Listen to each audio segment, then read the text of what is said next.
adik-adik, hai, bertemu lagi di hari Minggu dengan sukacita pastinya, dengan berkat yang baru ya berkat yang baru, sukacita yang baru, yeay. Oke adik-adik, semuanya sudah siap ya, kita mau beribadah pada Minggu pagi hari ini. Sebelum kita mulai, kita mau bersatu di dalam doa ya. Yuk adik-adik tutup matanya, lipat tangannya, tundukkan kepalanya, kita mau bersatu di dalam doa. Bapak yang baik, terima kasih Tuhan kalau kami boleh bangun dari tidur kami dengan tubuh yang sehat tanpa kurang suatu apapun. Tuhan, pada pagi hari ini kami mau beribadah, kiranya Tuhan yang memimpin ibadah kami ini dari awal, pertengahan sampai pada akhirnya. Walaupun kami masih online, kami mau tetap bersemangat untuk memuji memuliakan nama Tuhan. Terima kasih Bapak, terima kasih Yesus, kami sudah berdoa dan mengucap syukur. Haleluya, amin. Adik-adik, yuk sekarang kita mau bangkit berdiri, kita mau I've got the joy. Oke, siap ya?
Kita sudah bergerak ya.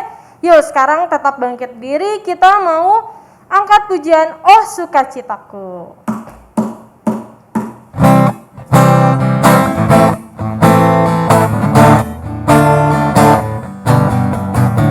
Oh sukacitaku, sejak ku jumpa Yesusku. Oh sukacitaku, ku temukan juru selamat. Dia mengasihi aku, akan mati bagiku.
bersukacita ya.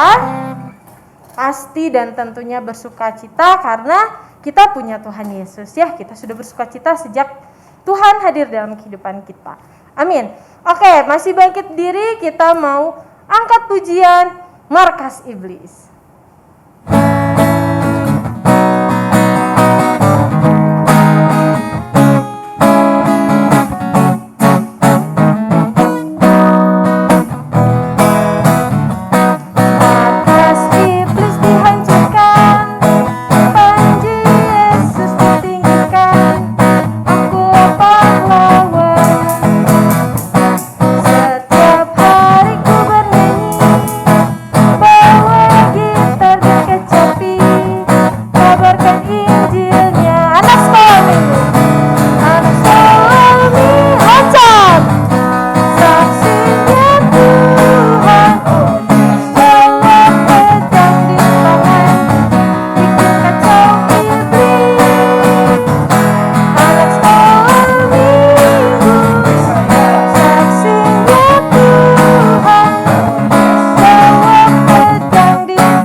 Kita semua adalah laskarnya Kristus ya. Kita mau bawa pedang untuk menghancurkan iblis. Masih bangkit diri, kita mau angkat pujian Laskar Kristus.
kita mau bersiap untuk menghancurkan iblis. Oke adik-adik, sekarang adik-adik boleh duduk. Kita akan mendengarkan gemari.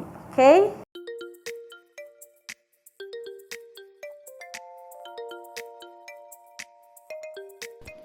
Setelah dari rumah ibadat, Yesus dengan Yakobus dan Yohanes pergi ke rumah Simon Petrus dan Andreas. Ibu mertua Simon terbaring karena sakit demam yang parah. Mereka segera memberitahukan keadaannya kepada Yesus. Lalu Yesus pergi ke tempat ibu mertua Simon dan sambil memegang tangannya, ia membangunkan dia. Lalu lenyaplah demamnya. Kemudian ibu mertua Simon pun melayani mereka. Menjelang malam, sesudah matahari terbenam, dibawalah kepada Yesus semua orang yang menderita sakit dan yang kerasukan setan. Maka berkerumunlah seluruh penduduk kota itu di depan pintu. Yesus menyembuhkan banyak orang yang menderita bermacam-macam penyakit dan mengusir banyak setan.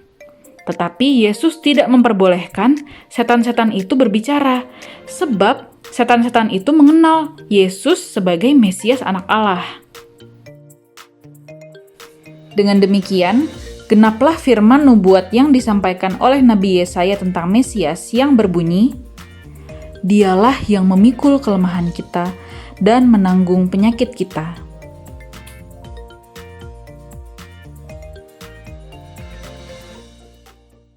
Oke, kita sudah mendengarkan gemari. Sekarang kita akan mendengarkan pengumuman ya. Pengumuman untuk minggu depan, kita ibadah masih online ya. Dan kita ada pengumuman juga nih, akan diadakan lomba foto terbaik menyambut Natal. Yeay!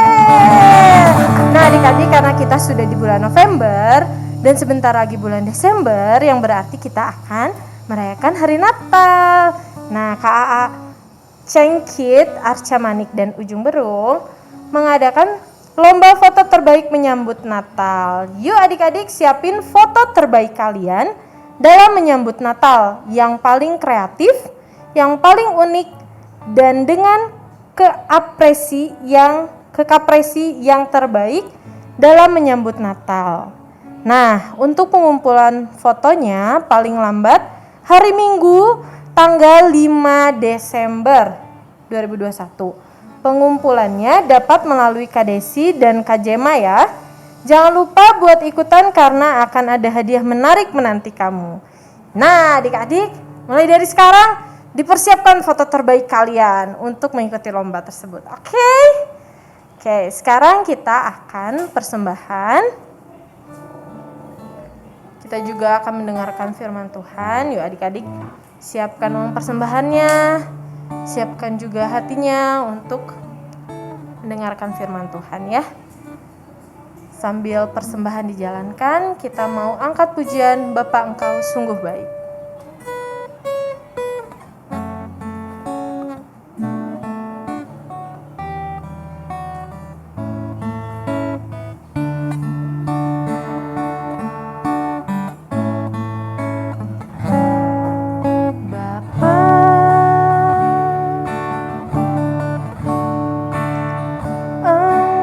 Sungguh baik,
kasih dan rahmat-Mu selalu baru dan tak pernah terlambat pertolongan-Mu. Besar setia-Mu di sepanjang hidupku.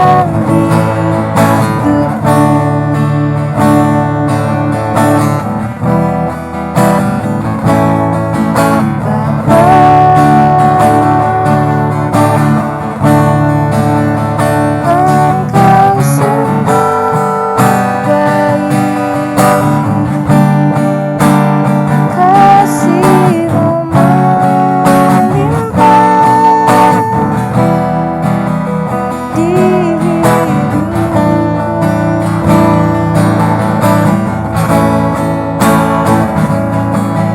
Bapa, ku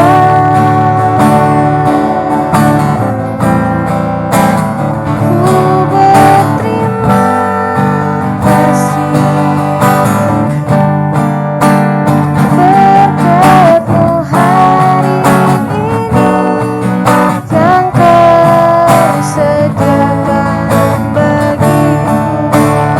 Naikkan syukurku buat hari yang Kau beri, tak habis-habisnya kasih dan rahmat-Mu selalu baru dan tak pernah terlambat pertolongan-Mu. Besar setia-Mu di sepanjang hidupku.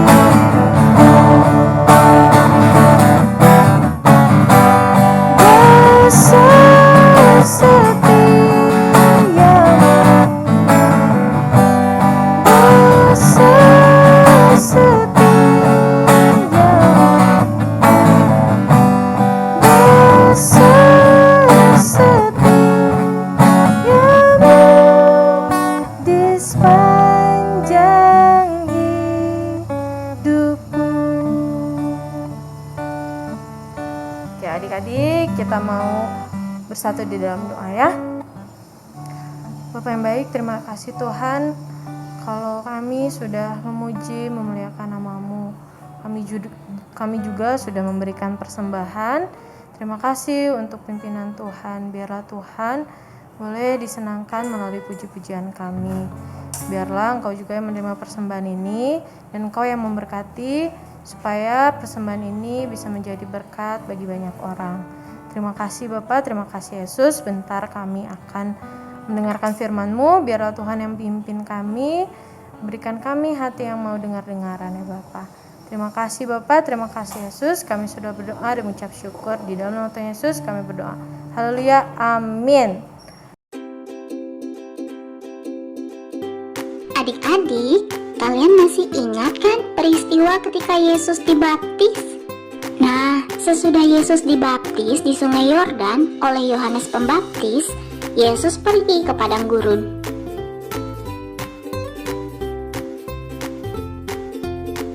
Pada siang hari, padang gurun sangat panas sekali.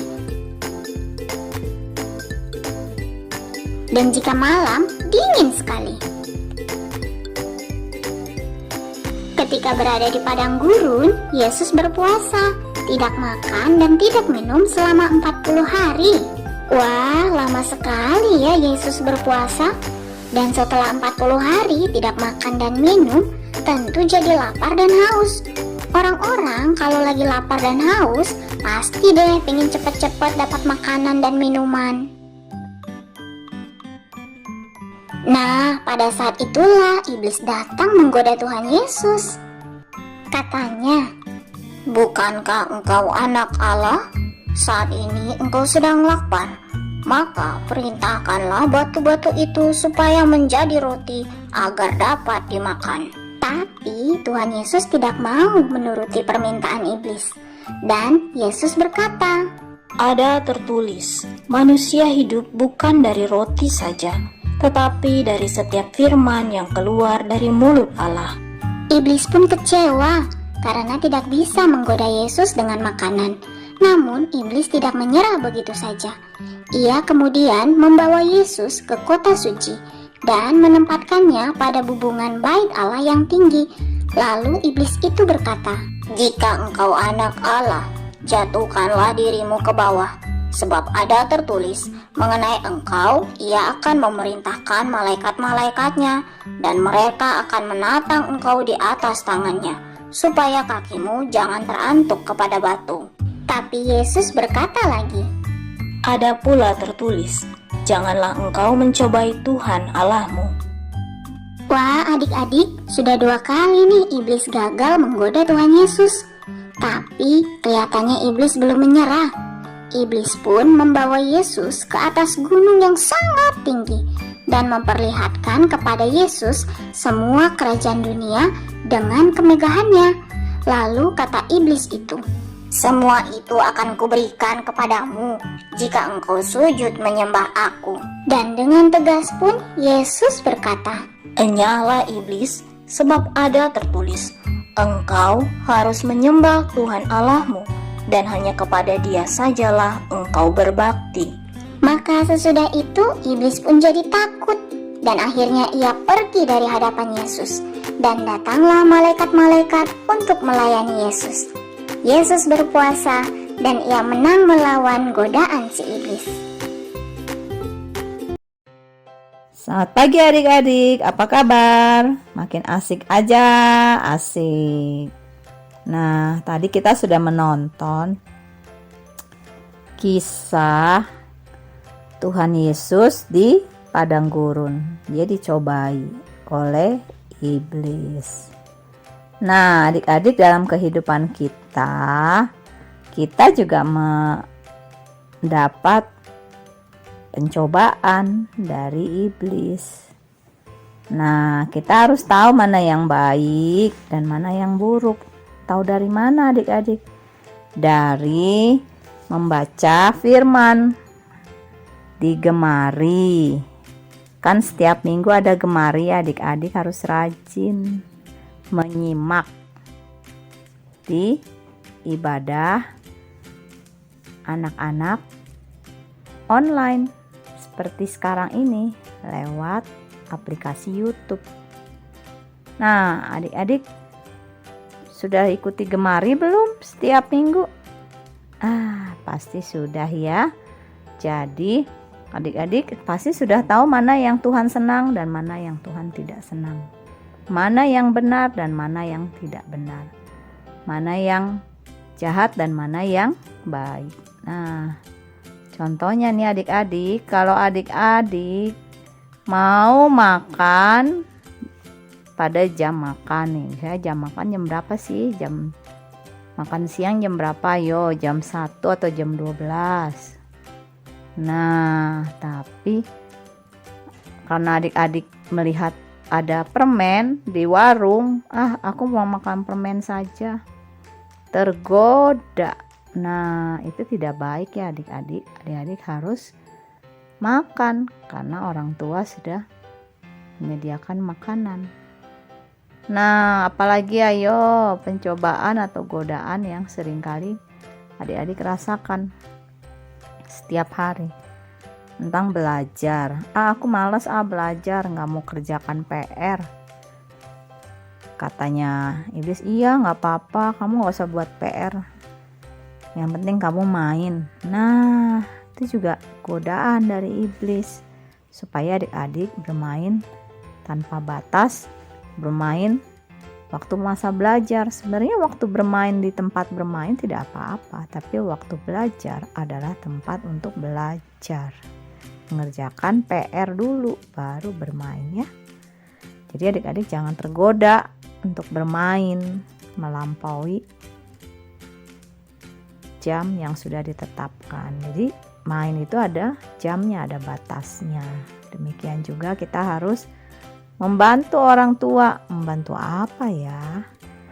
Tidak usah, saya tidak mau membantu orang tua menjaga adik, saya tidak mau. Atau saya tidak mau mencuci piring atau mandi atau apapun yang disuruh orang tua. Saya pengennya main game. Nah, seperti itu tidak baik ya adik-adik, karena itu adalah pencobaan dari iblis. Tuhan Yesus menang atas segala pencobaan karena dia tahu mana yang baik dan dia mau taat kepada Bapa di surga. Tuhan Yesus adalah contoh buat kita semua bahwa kita semua diciptakan Tuhan untuk jadi pemenang. Coba katakan sekali lagi, aku pemenang. Aku pemenang. Iya, begitu. Jadi mulai sekarang adik-adik jangan tergoda lagi ya untuk melakukan apa yang tidak benar. Untuk melawan orang tua. Jangan ya adik-adik. Untuk bermalas-malasan. Jangan ya adik-adik. Kita harus menjadi anak-anak Tuhan yang pemenang karena Tuhan Yesus sudah mati kayu salib buat dosa-dosa kita. Tuhan Yesus mati dan dikuburkan, tetapi pada hari ketiga dia bangkit. Artinya dia pemenang. Dia memberi kemenangan itu kepada adik-adik semua, kepada Kak Helen juga, bahwa kita pasti bisa karena Tuhan Yesus sudah bangkit dan memberikan kebangkitan itu kepada kita ya.